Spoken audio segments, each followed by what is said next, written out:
আমি মনে করি বিশ্বে এখন যা ঘটছে তা নিয়ে অসচেতন থাকা অসম্ভব।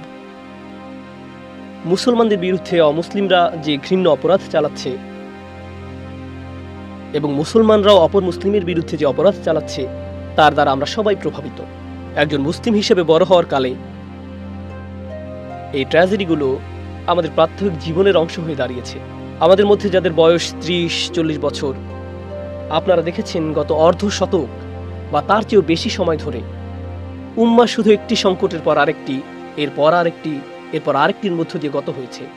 এভাবে দীর্ঘ সময় পর কোনো ব্যক্তি একেবারে নিস্তেজ হয়ে পড়তে পারে। আবার শুরু হলো, এরপর আরেকটা, এরপর আরেকটা, এরপর আরেকটা।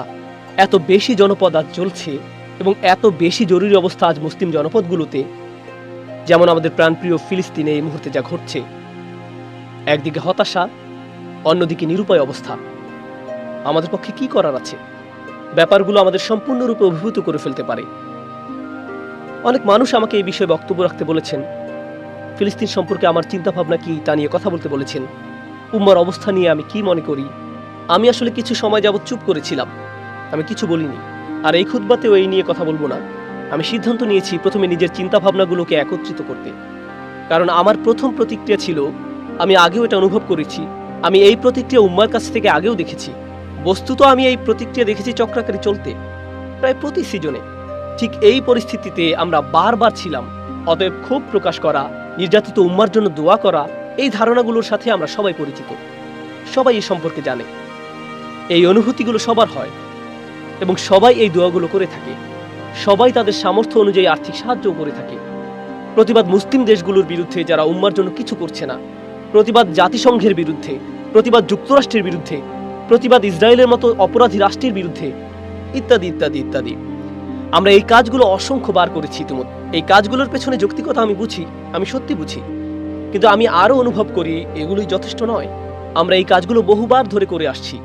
ব্যাপারটা গভীরভাবে কষ্টদায়ক এবং হতাশাজনক যে আমরা ঠিক একই পরিস্থিতিতে আবারও, যদি পরিস্থিতি আরও খারাপ না হয়ে থাকে সময় যাওয়ার সাথে সাথে। তাই আমি শুধু ক্ষোভ প্রকাশ বা একই আবেগের পুনরাবৃত্তি ঘটাতে যাচ্ছি না, কিন্তু একটু পেছনে সরে এসে ভাবা যে একটি উম্মাহ হিসেবে আমাদের কোন ব্যাপারটা নিয়ে চিন্তা করা উচিত। আমার খুতবাগুলো প্রায় সময় গত কয়েক বছর যাবৎ শুধু ব্যক্তিগত ক্ষমতায়ন নিয়ে কথা বলে আসছে। একজন ব্যক্তি কিভাবে তার ঈমানকে শক্তিশালী করবে, একজন ব্যক্তি কিভাবে তার জীবনের আঘাতগুলো কাটিয়ে উঠবেন। কারণ আমাদের ধর্ম একদিকে অত্যন্ত ব্যক্তিগত, এটি সত্যি একজন মানুষকে শক্তিশালী করে তোলে। এটি আপনার ঈমান নিয়ে, আপনার গল্প নিয়ে, আপনার জীবন নিয়ে, আল্লাহর সাথে আপনার সাক্ষাৎ নিয়ে, আল্লাহর বইয়ের সাথে আপনার সম্পর্ক নিয়ে, আল্লাহ রসুলের সাথে আপনার সম্পর্ক নিয়ে সাল্লাল্লাহু আলাইহি সাল্লাম। এটি আপনার সমস্যাগুলো নিয়ে, আপনার পরিবার নিয়ে, আপনার ব্যবসা নিয়ে, আপনার আর্থিক অবস্থা নিয়ে, আপনার জাকাত নিয়ে, আপনার নামাজ নিয়ে। এটি খুবই ব্যক্তিগত একদিকে, কিন্তু অন্যদিকে আমাদের এই চেতনা প্রদান করা হয়েছে যে আমরা নিজেদের চেয়েও বিরাট কিছুর অংশ। শুধু পরিবার বা সমাজের নয়, আমরা একটি উম্মার অংশ, আমরা অনেক বড় কিছুর অংশ। যে জিনিসটির আমরা অংশ, যে অস্তিত্বের আমরা অংশ, সেটি জাতিগোষ্ঠীকে ছাড়িয়ে যায়। আমরা একই ভাষায় কথা না বলতে পারি, আমাদের মাঝে একমাত্র কমন বিষয় হলো লা ইলাহা ইল্লাল্লাহ মুহাম্মাদুর রাসূলুল্লাহ সাল্লাল্লাহু আলাইহি সাল্লাম। শুধু এটাই যথেষ্ট। আমরা সম্পূর্ণ ভিন্ন সংস্কৃতি, ভিন্ন পরিবেশ, ভিন্ন জাতি থেকে আসতে পারি। এমনকি আমাদের জীবন পদ্ধতি ভিন্ন ধরনের হতে পারে। সাংস্কৃতিক দিক থেকে আমরা একে অন্যের থেকে সম্পূর্ণ আলাদা হতে পারি, কিন্তু আমাদের মাঝে রয়েছে একটি দৃঢ় বন্ধন। আল্লাহর বই আমাদের সবাইকে একই বন্ধনে আবদ্ধ করে। তাহলে উম্মার একটি চেতনা আমাদের মাঝে রয়েছে। ঠিক এই কারণেই আমরা সামষ্টিকভাবে ব্যথা অনুভব করি উইঘুর মুসলমানদের অবস্থা দেখে। আমরা সামষ্টিকভাবে ব্যথা অনুভব করছি 90-এর দশকে বসনিয়ার কসোভোর অবস্থা দেখে। আমরা সামষ্টিক ব্যথা অনুভব করে আসছি গত অর্ধ শতকের বেশি সময় ধরে ফিলিস্তিনের অবস্থা দেখে, আফগানিস্তানের অবস্থা দেখে যা এখন ঘটে চলছে, ইয়েমেনের অবস্থা দেখে যা এখনো ঘটছে, রোহিঙ্গা মুসলিমদের অবস্থা দেখে, শ্রীলঙ্কার মুসলমানদের অবস্থা দেখে, যখন দাঙ্গার সময় বৌদ্ধ সন্ত্রাসীরা শহরে মুসলমানদের আক্রমণ করেছিল, ভারতের গুজরাটে মুসলমানদের প্রতি যে নির্যাতন চালানো হয়েছিল, এরপর কাশ্মীর। এই লিস্ট অনেক বড়, খুবই খুবই বড় তালিকা।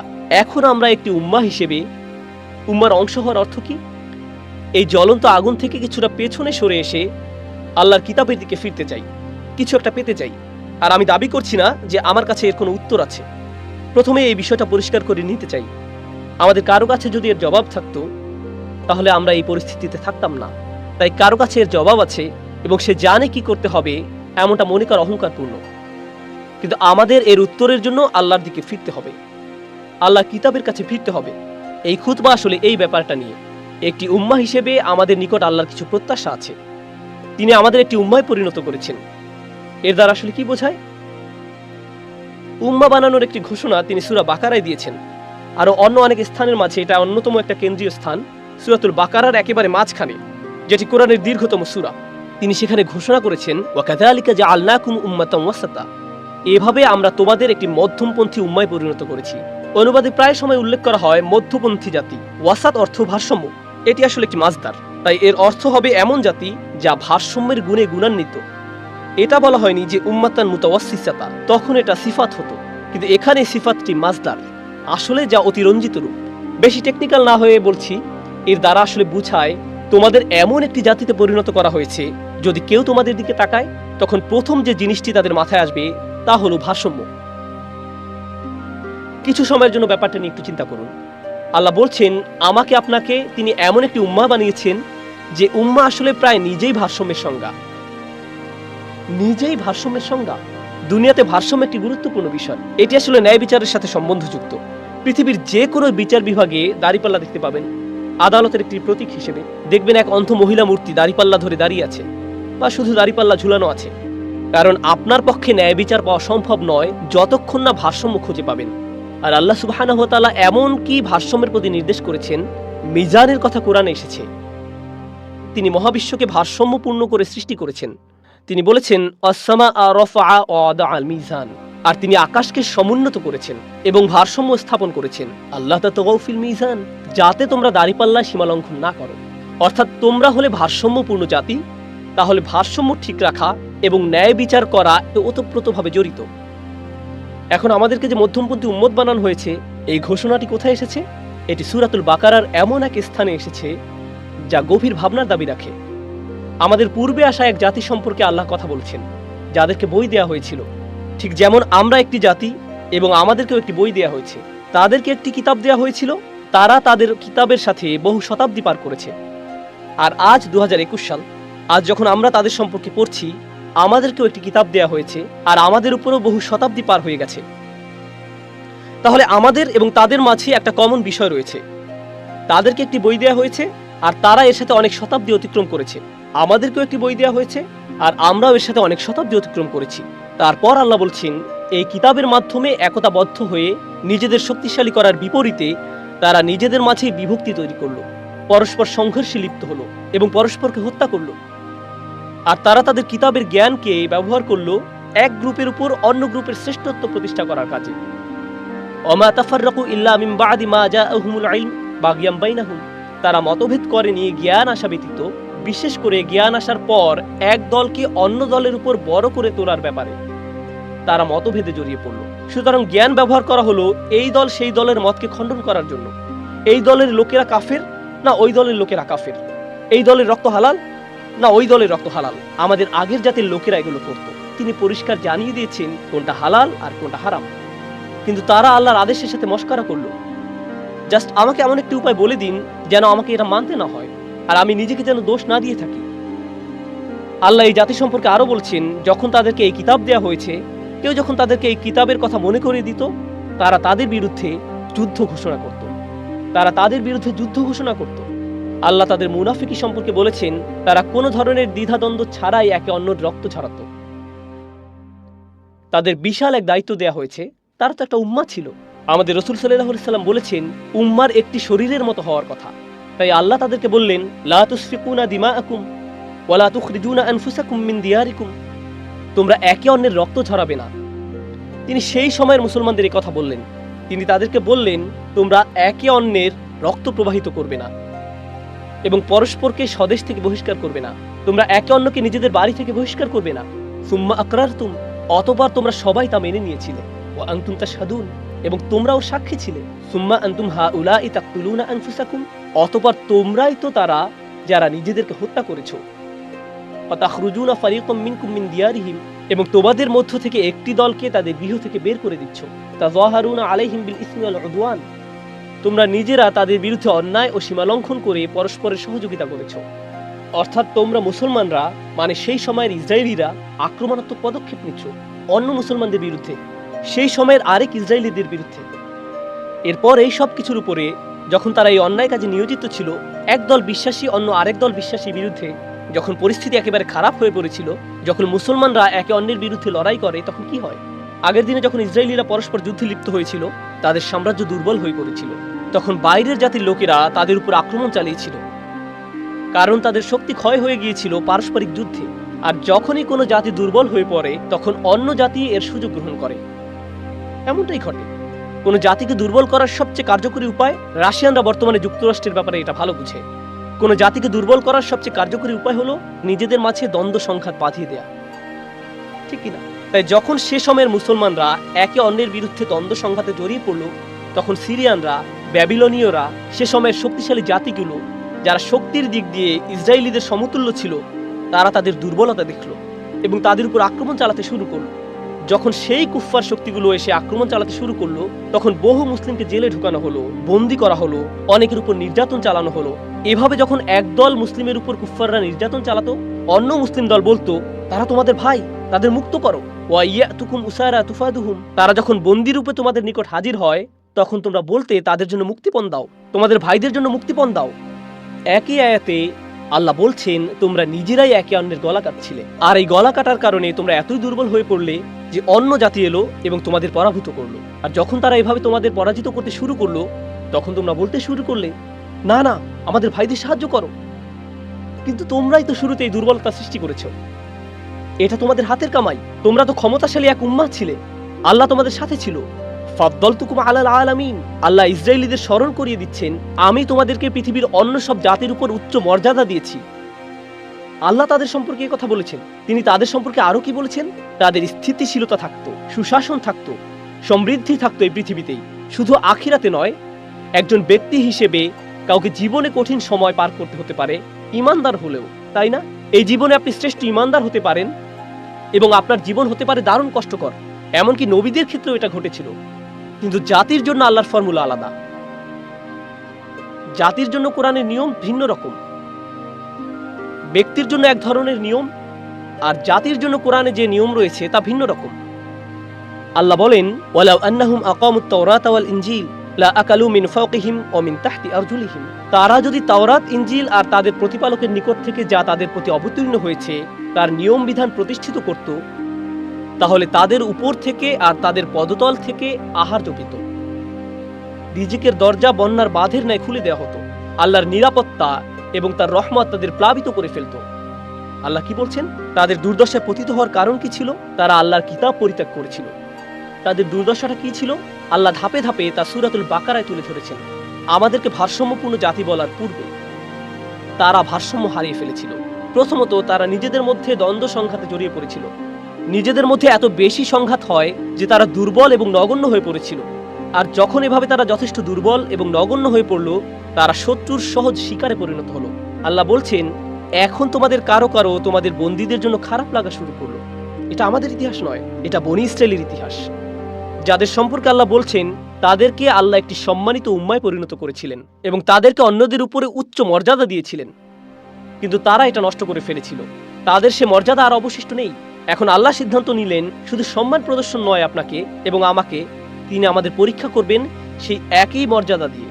কেন সূরার অর্ধেক অংশে তাদের ব্যর্থতার কথা আলোচনা করা হয়েছে এবং এরপর আমাদের উদ্দেশ্য করে বলা হয়েছে, আমি তোমাদেরকে একটি ভারসাম্যপূর্ণ জাতি হিসেবে সৃষ্টি করেছি। তার কারণ হলো, তাদের মতো বিশৃঙ্খলা সৃষ্টি করো না, তোমাদের অবস্থা যেন তাদের মতো না হয়। কারণ ওয়ালান তাজিদা লিসুন্নাতিল্লাহি তাবদীলা, আর তুমি আল্লাহর রীতিতে কখনোই কোনো পরিবর্তন পাবে না। আল্লাহর ফর্মুলা একই। আল্লাহ এই দুনিয়ায় একটি রীতি সৃষ্টি করেছেন। যখন মাটিতে কোনো বীজ বুনবেন এবং এর উপর পানি দিবেন, ভালো মাটি দিবেন, সূর্যের আলোর ব্যবস্থা করে দিবেন, তখন একটি চারা গাছের জন্ম নিবে। এটাই আল্লাহর সুন্নাহ। মাটি গাছের জন্ম দেয়নি, পানি গাছের জন্ম দেয়নি, সূর্য গাছের জন্ম দেয়নি। কিন্তু আপনি যদি এই প্রক্রিয়া অনুসরণ করেন, তাহলে আল্লাহর সুন্নাহ হলো তিনি একটি গাছকে জন্ম নেওয়ার অনুমতি দিবেন। কিন্তু যদি পানি না দেন, যদি ভালো বীজ না বুনেন চারা গাছটির মৃত্যু হবে। এটাও আল্লাহর সুন্নাহ। আল্লাহ এভাবে এই দুনিয়ায় হুকুম বাস্তবায়ন করে থাকেন। এটা হলো একটি গাছ বড় করার সুন্নাহ। কিন্তু বিশ্বাসী একটি জাতির উত্থান, পতন, শক্তিমত্তা, দুর্বলতা কখন দেখা দিবে তার জন্যও আল্লাহর একটি সুন্নাহ বর্তমান আছে।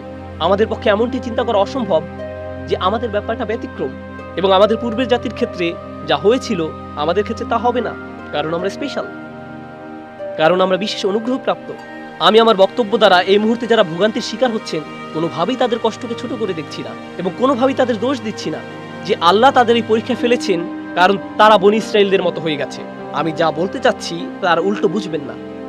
আমরা একটি উম্মাহ হিসেবে আমাদের আচরণ, আমাদের চারিত্রিক বৈশিষ্ট্য, আমরা যেভাবে আচরণ করি, আমরা যেভাবে নিজেদের দেখি, যদি আয়নায় ভালো করে তাকান, শুধু নিজের প্রতি নয়, একটি জাতি হিসেবে নিজেদের প্রতি, এবং আল্লাহ ইসরায়েলিদের যে ব্যাপারগুলোর সমালোচনা করেছেন, তিনি তাদের কোন কোন ব্যাপারগুলোর সমালোচনা করেছেন যা তাদের থেকে পছন্দনীয় জাতির মর্যাদা দুর্বৃত করে দিয়েছিল, যদি সৎ দৃষ্টিতে তাকাই তাহলে আমার আপনার জন্য দুই জাতির মধ্যে একই সাদৃশ্য দেখতে না পাওয়া বড়ই কঠিন হবে, খুবই কঠিন হবে, বিশাল চ্যালেঞ্জের ব্যাপার হবে। তাই যখন তিনি বলছেন ওয়াকাযালিকা জাআলনাকুম উম্মাতান ওয়াসাতা, এরপর তিনি কি বলছেন? লিতাকুনু শুহাদা আলান নাস, যাতে তোমরা মানুষের উপর সাক্ষী হও। ভারসাম্যপূর্ণ জাতির তো এমন হওয়ার কথা, তারা আল্লাহর কিতাবের সাথে অবজ্ঞাপূর্ণ আচরণ করে না, তারা ন্যায়পরায়ণতার গুণে গুণান্বিত, তারা ঐক্যবদ্ধ জাতি, তাদের একের জন্য অন্যের রয়েছে চিরন্তন ভালোবাসা। শুধু তখন নয় যখন মানুষের শরীর থেকে রক্ত ঝরে, শুধু তখন নয় যখন তারা নির্যাতিত হয়, কারণ এটা মুনাফিকি, এটা আসলেই মুনাফিকি সুলভ আচরণ। ওহ, আমাদের ভাইদের শরীর থেকে রক্ত ঝরছে ফিলিস্তিনে। যখন মসজিদে ছিলেন, আপনি এসেছেন বাংলাদেশ থেকে, কেউ একজন মালয়েশিয়া থেকে, কেউ একজন চীন থেকে, কেউ একজন সেনেগাল থেকে, কেউ একজন ফিলিস্তিন থেকে, একজন সৌদি থেকে, একজন পাকিস্তান থেকে, কেউ একজন হয়তো ভারত থেকে, আর আপনারা তখন কে ইমাম হবে সেটা নিয়ে ঝগড়া করছিলেন। তখন উম্মার জন্য ভালোবাসা কোথায় ছিল? আপনার জাতীয়তা কি মুখ্য হয়ে দেখা দেয় না অন্য সব কিছুতে? আপনার পক্ষপাতিত্বকে অন্য সব কিছুতে মুখ্য হয়ে দেখা দেয় না? কিন্তু যখন ওয়াইয়াতুকুম উসারা তুফাদুহুম, কেউ একজন বিপদে পড়লে হঠাৎ করে আমরা এক উম্মাহ, অন্য সব কিছুতে আমাদের এক উম্মাহ হওয়ার ব্যাপারটা কোথায় গেল? এসব কথা শুনতে কষ্ট লাগে, এমনকি আমার জন্য বলতেও কষ্ট হচ্ছে, কারণ আমি আপনাদের সম্পর্কে কথা বলছি না, আমি আমার সম্পর্কে কথা বলছি। রাসূলুল্লাহ সাল্লাল্লাহু আলাইহি ওয়াসাল্লাম বলেছেন, আমরা হলাম একটি শরীরের মতো, কাজাসাদ, এই উম্মাহ একটি শরীরের মতো। তাই আমি যখন উম্মার অবস্থা নিয়ে সমালোচনা করি, তখন আমি যেন আমার হাতের সমালোচনা করছি বা আমার পায়ের। এখনো আমি, এটা অন্য কেউ নয়, এটা অন্য কারো অপরাধ নয়। এই উপলব্ধিটা খুবই গুরুত্বপূর্ণ, কারণ এই আলোচনা শুনতে যতই হতাশাজনক লাগুক, আমাদের বুঝতে হবে অন্য মানুষেরা সমস্যা নয়, এটা অন্য একজনের জন্য নয়, এটা তাদের সমস্যা নয়। যদি ওই মুসলমানরা ভালো হয়ে যেত তাহলে আমাদের সবার অবস্থা উন্নত হতো না। ওরা, তারা, এসব বলা বন্ধ করুন। আমরা সবাই এই সমস্যার অংশ, এটা সম্মিলিতভাবে আমাদের সমস্যা। পরিবারে যদি কোনো সমস্যা দেখা দেয়, আপনি তো তখন বলতে পারেন না এটা তাদের সমস্যা, এটা আমার বাবার সমস্যা, ওটা আমার ভাইয়ের সমস্যা। না, এটা আপনারও সমস্যা। আপনি তো একই বাসায় বাস করেন ভাই, একই বাসায়। এই উম্মাহ একটি বাসার মতো, এমনকি একটি বাসার চেয়েও বেশি। এটি একজন ব্যক্তির মতো। তাই আমাকেও সাবধান থাকতে হবে। যদি আমার হাত ব্যথা করে বা আমার হাত যদি প্যারালাইসিসে আক্রান্ত হয়, এর যা করার কথা তা যদি না করে, তখন তো আমি বলবো না স্টুপিড হাত। আমার ইচ্ছে হয় তুমি যদি আমার শরীরের অংশ না হতে, তারপর এটা কাটা শুরু করলেন। এমনটা তো কেউ করে না। হাতটাকে সুস্থ করার জন্য আপনি সাধ্যের মধ্যে সবকিছু করবেন। ব্যথা কোথা থেকে আসছে তা শনাক্ত করার জন্য সবকিছু করবেন। আমাকে কি কি ঔষধ খেতে হবে, কিভাবে আমি এই সমস্যা থেকে মুক্তি পাবো। অনেক সময় এক রাতেই হয়তো সমস্যার সমাধান হয়ে যাবে না, সমাধান হতে কিছুটা সময় লাগবে। যে উপমাটি আমার মাথায় আসে, যে কারণে আমি চুপ করে থাকি, যে উদাহরণের কথা আমার মনে আসে, ধরুন এক ব্যক্তি অসুস্থ, সে দারুণ অসুস্থ। অনেককে দেখবেন দীর্ঘদিন যাবৎ জটিল ব্যাধিতে ভোগে, তো সে একই রকম ব্যাধিতে দীর্ঘদিন যাবৎ আক্রান্ত, কিন্তু সে এর জন্য কোনো চিকিৎসা গ্রহণ করে না। সে মাঝে মধ্যে কাশি দেয়, দিন দিন দুর্বল হয়ে পড়ছে, কিন্তু কোনো ওষুধ খাচ্ছে না। তার খাদ্যাভ্যাস আগের মতোই, আগে যেভাবে জীবনযাপন করতো সেভাবে জীবনযাপন করছে, ফলে দিন দিন তার শরীর খারাপ থেকে আরো খারাপ হতে লাগলো। এরপর একদিন শরীরে বড় কিছু ঘটলো। শরীরে কিছু একটা নষ্ট হয়ে যাওয়ার পর তাকে হাসপাতালে ভর্তি হতে হলো, কারণ ব্যথা এতই জটিল আকার ধারণ করেছে যে গোটা শরীর এখন অকেজো হয়ে পড়েছে। হাসপাতালে যাওয়ার পর তার সার্জারি করা হয়, অপারেশন করা হয় বা এরকম কিছু একটা করা হয় ব্যথা কমিয়ে আনার জন্য। কিন্তু এরপরেও লোকটা আগের মতোই ঘুমন্ত, তার জীবনযাপন এখনো পূর্বের ন্যায়। কোনো পরিবর্তন না আনলে আপনি তো সুস্থতা আশা করতে পারেন না। আমরা এটাই করি। যখন বড় ধরনের কোনো দুর্যোগ দেখা দেয় তখন আমরা এক উম্মার ন্যায় আচরণ করি, তখন এক উম্মার চেতনা জাগ্রত হয়ে ওঠে। আমি দোয়া করছি আল্লাহ যেন মুসলমানদের স্বস্তি দান করেন। আমি দোয়া করছি আল্লাহ আজ্জা ওয়া জাল্লা যেন সেসব মুসলমানদের সবর এবং ধৈর্য দান করেন যারা বাচ্চা হারিয়েছেন, অনেক শিশু পিতামাতা হারিয়েছেন। যখন আপনি বোমা হামলার কথা চিন্তা করেন, যখন আমি আফগানিস্তানে নিহত হওয়া মেয়েগুলোর কথা চিন্তা করছিলাম, যখন আমি তাদের কথা ভাবছিলাম, আমি নিজেও একজন পিতা, আমারও মেয়ে আছে, আমি কেমন বাকরুদ্ধ হয়ে যেতাম। আমি কি কোনো কথা বলতে পারতাম যখন এটা ঘটত? আমি যদি সত্যি সেই ব্যথা অনুভব করে থাকি, এই ব্যথা অনুভব করার পর আমার কি করার আছে? আমাদের তো কিছু একটা করতে পারার কথা। শুধু ব্যক্তি হিসেবে নয়, আমাদের ভাবতে হবে কিভাবে আমরা এক উম্মাহ হিসেবে আমাদের মর্যাদা পুনঃপ্রতিষ্ঠা করব। এটা ঘটতে হবে। এটা হালকা কোনো আলোচনা নয়, এটা খুবই সিরিয়াস একটি আলোচনা।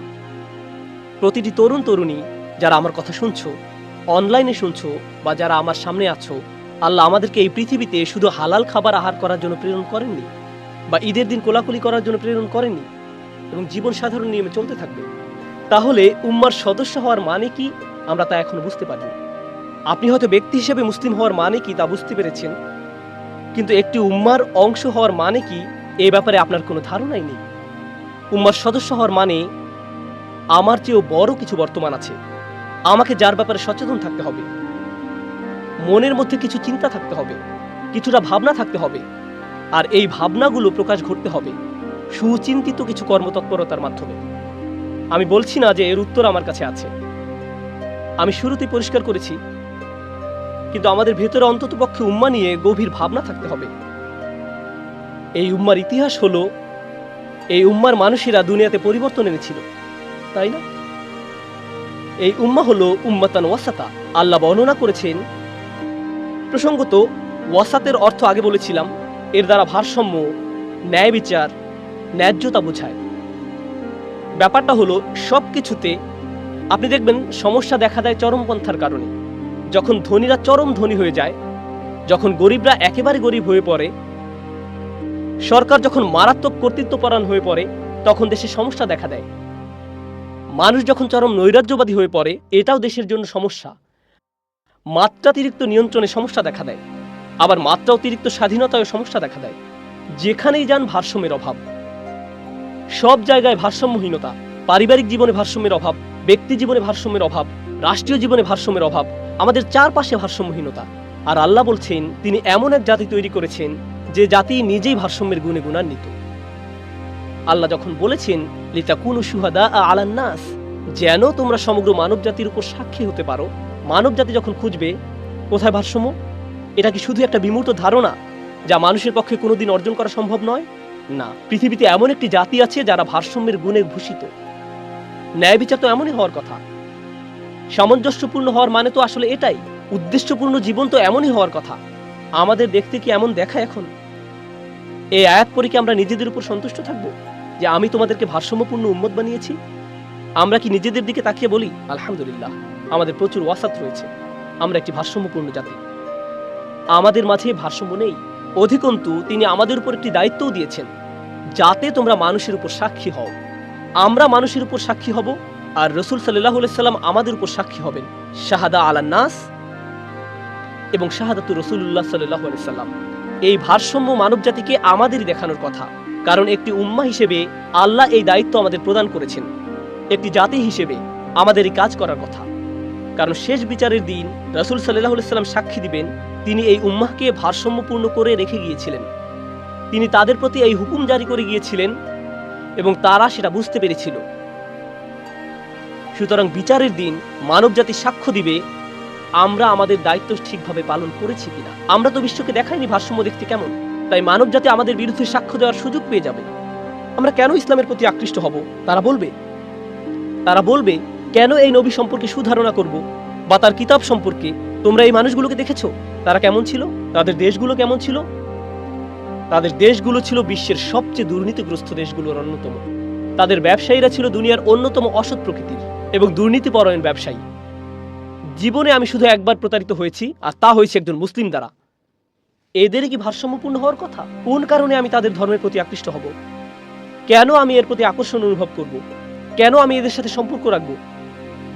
এদেরকে দেখেছি আমি সবচেয়ে গোঁড়ামিপূর্ণ আচরণ করতে, সবচেয়ে বর্ণবাদী আচরণ করতে, সবচেয়ে নিন্দুক প্রকৃতির কিছু মানুষ, সবচেয়ে নিষ্ঠুর প্রকৃতির কিছু মানুষ আমি এদের মাঝে দেখেছি। আর এরা সব সময় আত্মকলহে লিপ্ত থাকত। মানব জাতি একটি গ্রুপ হিসেবে আমাদের বিরুদ্ধে সাক্ষ্য দিতে পারে এবং রাসূলুল্লাহ সাল্লাল্লাহু আলাইহি সাল্লামের একটি কেস থাকবে আমাদের বিরুদ্ধে, কারণ তিনি আমাদের রেখে গেছেন তার মিশন চালু রাখার জন্য। তিনি বিশ্বকে দেখিয়ে গেছেন উম্মাতান ওয়াসাতা হওয়ার অর্থ কি। তিনি দেখিয়ে গেছেন, তিনি এটা দেখিয়ে গেছেন, তিনি মক্কা বিজয় করেছিলেন। আমরা সেই দায়িত্ব এগিয়ে নিয়ে যাচ্ছি।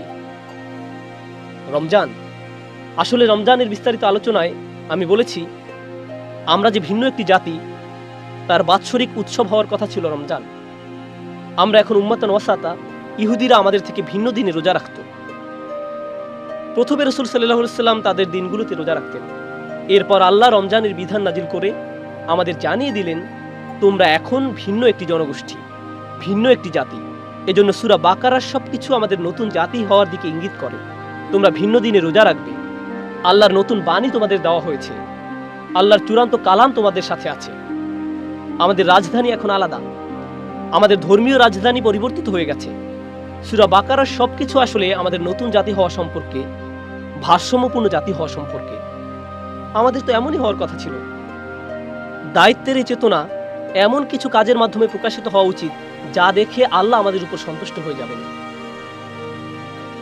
এই উদ্দেশ্যের চেতনা এবং আমাদের প্রত্যেককে আমি যুক্তি দেখাবো, উম্মাহ যখন সুসংহত থাকবে তখন একজন ব্যক্তিও এই উদ্দেশ্যের চেতনা থেকে মুক্ত থাকবে না। আমাদের প্রত্যেকের কিছু কিছু অবদান রাখার আছে এই লক্ষ্যের প্রতি। আর আমরা যদি এমনকি আমাদের ঘরের মানুষ ছাড়া আর কাউকে প্রভাবিত করতে না পারি, তাহলে আমরা অন্তত আমাদের সন্তানদের এমনভাবে গড়ে তোলা উচিত যেন তারা এই লক্ষ্যের প্রতি অবদান রাখতে পারে। সেই ধরনের উম্মাহ হওয়ার লক্ষ্যের প্রতি সে ধরনের সন্তান আমাদের গড়ে তুলতে হবে। আমরা যদি নিজেদেরকে কিছুটা মুক্ত করতে পারি এমন সন্তান বড় করা থেকে, যার জীবনের একমাত্র লক্ষ্য হলো একটি চাকরি পাওয়া, নতুন গাড়ি কিনে পরিবারকে গর্বিত করা, আমরা সন্তানদেরকে বড় করি জাঁকজমকপূর্ণ বিয়ের অনুষ্ঠান করার জন্য, এগুলোই লক্ষ্য। এর চেয়ে বড় কোনো লক্ষ্য আমাদের থাকে না। আমাদের শিশুদের মাথায় একটি মিশনের চেতনা ঢুকিয়ে দিন। তারা শুধু আপনার নামের শেষাংশ বহন করছে না, এসব করবে অন্য জাতির মানুষেরা। আমাদের প্রজন্ম, আমাদের সন্তানদের রাসূলুল্লাহ সাল্লাল্লাহু আলাইহি সাল্লামের মিশন বহন করে সামনে এগিয়ে যেতে হবে। তাদের এক উম্মার চেতনা বহন করতে হবে। এটা অনেক বড় একটা জিনিস, প্রজন্মের পর প্রজন্ম ধরে হস্তান্তর করার জন্য। নিজেদের অবস্থা আমাদেরকে পুনরায় খতিয়ে দেখতে হবে। এই ভারসাম্য আমরা কোথায় হারিয়ে ফেলেছি? আমরা কি ইসরায়েলিদের মতো হয়ে গিয়েছি? আল্লাহ যার বর্ণনা দিয়েছেন যে তারা নিজেদের কঠিন পরীক্ষায় পতিত অবস্থায় পেয়েছিল। এটা শুধু আমার কথা নয়, সূরা বাকারা আপনি নিজেই পড়ে দেখুন, খোলা অন্তরে পড়ে দেখুন। আল্লাহ কেন তাদের সম্পর্কে কথা বলেছেন? এই জন্য না যে আমরা যেন ইসরায়েলিদের অভিশাপ দিতে পারি। সাহাবারা বলতেন তিনি নাজিল করেছেন তাদের সম্পর্কে আর কথা বলেছেন আমাদের উদ্দেশ্যে। সাহাবারা এটাই বলতেন, নাজিলকৃত ঘটনাগুলো তাদের, কিন্তু শিক্ষাগুলো আমাদের জন্য। এমনকি কুরআনেও ব্যাপারটা পরিষ্কার করে তুলে ধরা হয়েছে। এই সূরার একেবারে শেষে এসে আমরা আল্লাহর নিকট দোয়া করি এই বলে, রব্বানা লা তাহমিল আলাইনা ইসরান কামা হামালতাহু আলাল্লাযীনা মিন ক্বাবলিনা, এবং আমাদের উপর এমন দায়িত্ব অর্পণ করো না যেমন আমাদের পূর্ববর্তীদের উপর অর্পণ করেছো। অন্য কথায় আমরা বুঝতে পেরেছি আমরা এমন কোনো দায়িত্বের বোঝা বহন করে চলছি যা আমাদের পূর্বে আসা লোকদেরও প্রদান করা হয়েছিল। আমরা আশা করছি আমরা যেন এই দায়িত্ব পালনে ব্যর্থ না হই, আমরা যেন গুলিয়ে না ফেলি যেভাবে তারা গুলিয়ে ফেলেছিল। আমরা যেন মর্যাদাবান একটি উম্মাহ হিসেবে আবার প্রতিষ্ঠিত হতে পারি, যে উম্মাহ সবার আগে আল্লাহর জন্য দাঁড়িয়ে যাবে। কিয়ামতের দিন সবার আগে আমরা যেন রাসূলুল্লাহ সাল্লাল্লাহু আলাইহি সাল্লামের সাক্ষীর উপযুক্ত হই। এর ফলশ্রুতিতে আমরা এমন এক জনগোষ্ঠীতে পরিণত হব, আমাদের এমন উম্মাহ হওয়ার সামর্থ্য আছে। আমি বলছি না যে দিন দিন পরিস্থিতি শুধু খারাপ হবে, আমি এটা বিশ্বাস করি না। আবার জেগে ওঠার পুরোপুরি সামর্থ্য আমাদের আছে। এই উম্মার উপর আল্লাহর অগণিত রহমত আছে, এর রয়েছে প্রচুর সম্ভাবনা। আমি দৃঢ়ভাবে বিশ্বাস করি শুধু এক প্রজন্মই উম্মার চেহারা একেবারে পাল্টে দিতে পারে। এক প্রজন্মের মাধ্যমেই আমরা পৃথিবীর চেহারা পাল্টে দিতে পারি। এটা অসম্ভব নয়। সমগ্র বিশ্ব জুড়ে আমরা এটা করতে পারবো। শুধু এক জায়গায় নয়, সারা দুনিয়া জুড়ে এটা খুবই সম্ভব। আমাদের এই বিশ্বাস থাকতে হবে। আমরা যদি ব্যাপক কোনো পরিবর্তন না আনতে পারি, যদি শুধু রক্ত বের হওয়ার ক্ষতগুলো মেরামত করতে থাকি এখানে সেখানে, এই মুহূর্তে আমাদের যা যা করার তা তো করতে হবে। কিন্তু আপনার তো দীর্ঘমেয়াদী প্রজন্মের পর প্রজন্ম নিয়ে একটা পরিকল্পনা থাকতে হবে। আমাদের শুধু পরবর্তী মাস বা পরবর্তী বছর নিয়ে পড়ে থাকলে হবে না। এখন থেকে 100 বছর নিয়ে চিন্তা করতে হবে। এখন থেকে কমপক্ষে আগামী 50 বছর বা সামনের 100 বছর নিয়ে চিন্তা করতে হবে। একটি উম্মাহ হিসেবে আমরা নিজেদের কোথায় দেখতে চাই এবং সেই লক্ষ্য অর্জনে আমাদের কিভাবে কাজ করতে হবে। আপনার যদি সেই দীর্ঘমেয়াদী ভিশন না থাকে, তাহলে নিজেদের উন্নতি আমরা এমনকি শুরুও করতে পারবো না। আল্লাহ আজ্জা জাল্লাহ আমাদেরকে ভীষণওয়ালা মানুষে পরিণত করুন, লক্ষ্য নিয়ে চলা মানুষে পরিণত করুন। আল্লাহ আজ্জা জাল্লাহ আমাদের থেকে পারস্পরিক মতবিরোধ দূর করে দিন এবং আল্লাহ রসুল সাল্লাল্লাহু আলাইহি সাল্লামের ভালোবাসা, আল্লাহর কিতাবের প্রতি আনুগত্য তিনি যেন এত বেশি পরিমাণে বাড়িয়ে দেন যে আমাদের মত পার্থক্যগুলোকে আমরা যেন উপেক্ষা করতে পারি এবং নিজেদের মাঝে ঐক্য গড়ে তুলতে পারি। আমরা যেন উম্মার অন্তরের সত্যিকারের ভালোবাসা, মমতা এবং ঐক্য পেতে সমর্থ হই। ফলশ্রুতিতে আমরা যেন এমন উম্মায় পরিণত হতে পারি যে উম্মার পক্ষে রাসূলুল্লাহ সাল্লাল্লাহু আলাইহি সাল্লাম কিয়ামতের দিন সাক্ষ্য দিবেন। বারাকাল্লাহু লি ওয়া লাকুম ফিল কুরআনিল হাকিম ওয়া নাফা'নি ওয়া ইয়্যাকুম বিল আয়াতি ওয়া যিকরিল হাকিম।